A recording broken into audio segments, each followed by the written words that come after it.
Hey guys, this is my Mun video.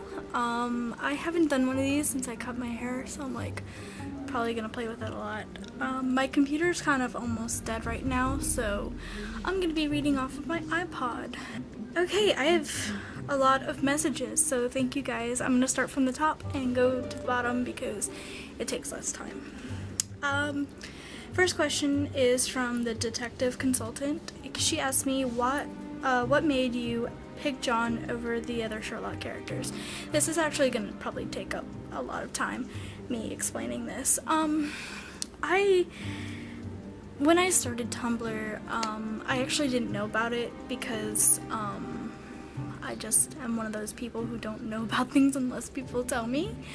And one of my friends, Mercedes, was going through something at the time and was kind of like, oh, I've been kind of venting out all my feelings through the Sherlock fandom, and I didn't know what that word meant then. I was like, what the hell is a fandom? So she told me what a fandom was and told me about the BBC version of Sherlock, and I kind of decided, hey, you know, I could do that. So I kind of sat at the sign up page for like, I don't know, 45 minutes thinking. I think my first thing was I had to think of a URL. This was like a year ago, so I'm like, I don't even remember. Like, I don't remember yesterday, so don't base anything off of what I'm saying right now. But I kind of went through my head like, I could probably play Jim. I'd like to play Sherlock, but those two are assholes, and I don't want to come off as that, and I don't think she would open up to one of those because they're assholes. So I sat there and thought I could either be Mrs. Hudson, John, or like Molly. And I don't know, I don't think I would have been happy with Molly or Mrs. Hudson. So I just kind of decided on John. He and I have a lot in common. I have learned in this last year, so it just kind of came down to that, really. And I'm really happy with my decision because it has made me really happy. So there's your answer. Okay. The next question is from Girl in the Glass Box. Her question was, what is the most difficult aspect of cosplaying John?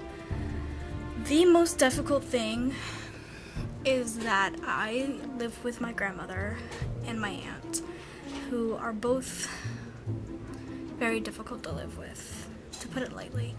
And I think the most difficult thing is shooting something and having to start over like a million dozen times because somebody either was yelling or my grandma said something that is rude or otherwise, or my aunt gets in the shot, or my grandma gets in the shot, or something happens one way or another. Sometimes I have to stop for long periods of time because my grandma asks me to do something and I have to do it. So, but I think that is the most difficult thing for me. I mean, everything else is fine. I mean, don't care about being hot because I'm always hot. I mean, those jumpers are pretty hot, but whatever. Next question. I already answered on my hamburgers, which is why did you decide on John? Before I do the last thing, I kind of wanted to, I don't know. I already explained at the beginning of this video as to why I chose John, and I really find it interesting that I started John to give advice and to talk through him and to have people talk to him, even though, you know, it's really hard to talk to real life people. Completely lost track of what I was saying, but you get the idea. Hey, I am Amanda from the future, and I kind of made a boo-boo. My computer kind of ate the rest of your guys' questions. So I will now be answering the questions that I lost for some reason in the transition of putting it on my computer from my computer or my camera to my computer. So let's get comfy, kids. First one that I can see from here is what is your favorite thing about your muse? My favorite thing about my muse is that he's so loyal. He never really doubts Sherlock. I mean, not from what I can see. Do you have any unpopular opinions? No, I'm sorry, I'm boring.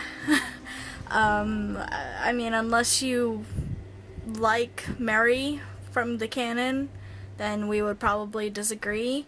I never really liked her.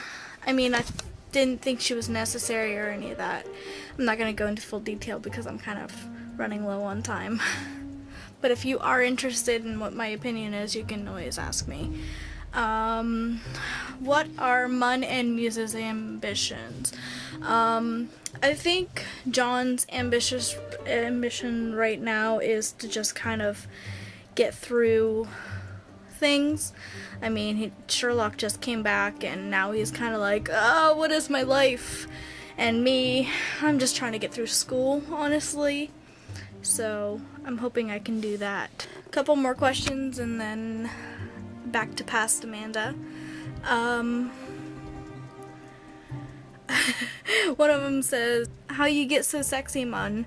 I don't. I mean, look at me, my hair's wet, I'm in a white t-shirt, I'm not wearing a bra, I'm not wearing pants, I'm not. And that's it. You are now going to be transported back to past Amanda, who has no idea that I am here, so don't tell her. Also, the time jump is going to be really weird, so hang on tight, kids. Here you go. 221 Silent Words Not Spoken asked me to read an excerpt from my favorite book. So, a little product placement. Belgrade by David Eddings. I'm just going to read the first paragraph.